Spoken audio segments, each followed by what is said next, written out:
Hey everybody, Bill Sparks from Gilead Ministries, and I'm here today to spend some time with Rachel Creech, one of our newest volunteers, and looking forward to spending a few moments getting to know more about why she volunteers with Gilead Ministries. Rachel, first off, just tell me what happened that you initially got to learn about Gilead Ministries. Well, I think initially it started because my husband and you and his whole family went back a long, long way.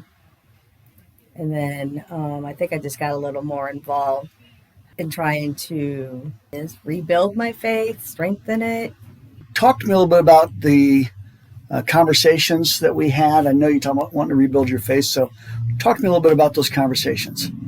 Well, I think it initially started like I've always had my faith, but during our conversations, that I haven't been to church in a long, long time. But I think with the death of my grandmother and then a year later, a death of a really close friend, it just kind of makes you kind of sit back and reevaluate everything and say,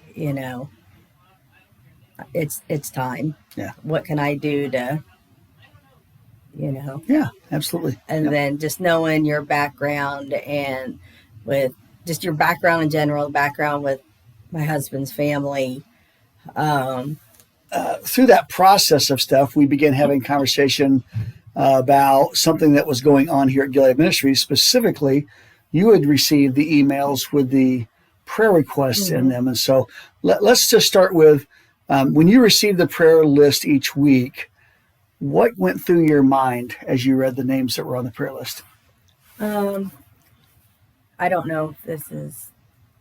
You hate for it to be the circumstance that brings us through, but I think one of the big things for me is it helps me to keep my life in perspective that I could have a whole lot worse.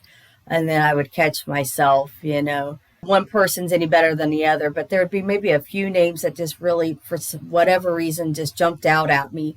So I'd really focus on what's going on with this one, what's going on with this one. Okay. And so as time went on, we had talked about this before, as one of our volunteers wasn't able to come and do the prayer list on a regular basis because of her own personal health issues. And so what happened over time when you recognized, gosh, this prayer list isn't coming regular? Yeah, I think it may have taken me a little while to realize I wasn't getting it. I think half of because for whatever reason, half your emails go to my junk file, even though I keep putting them back. But it just kind of made me miss getting those and see what's going on with other people and try to, think about these other lives. And if I was missing it, I couldn't have been the only one that was missing it. So then that's when I reached out and was like, well, I could probably help out a little bit, Cool.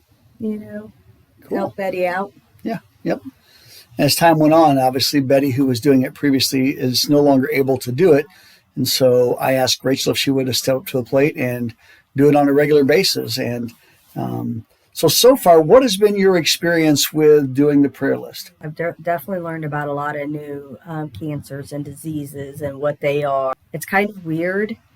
You don't know these people, obviously, but when you see one has died, it still just kind of tugs on you a little bit, even though you don't know, but you still feel for them and you feel for their family. And then I think the other ones that really get me is these little kids. And then there's some people, they're lucky after one time, but there's others that keep fighting and fighting and fighting. And it's pretty amazing because, I think a normal reaction or thought process would be, at what point do you just say enough is enough? But, they keep fighting. They have their prayers and their faith. And it's kind of, it's inspiring, really. What would you say to someone who would ask you, what's it like?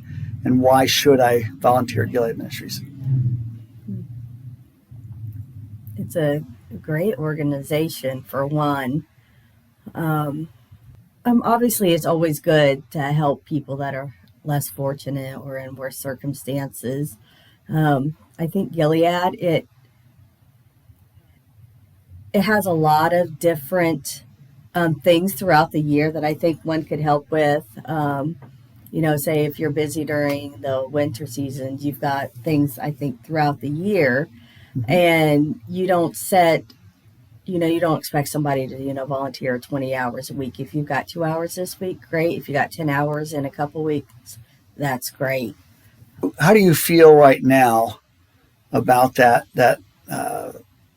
change that you've made, that choice that you've made to reignite your faith?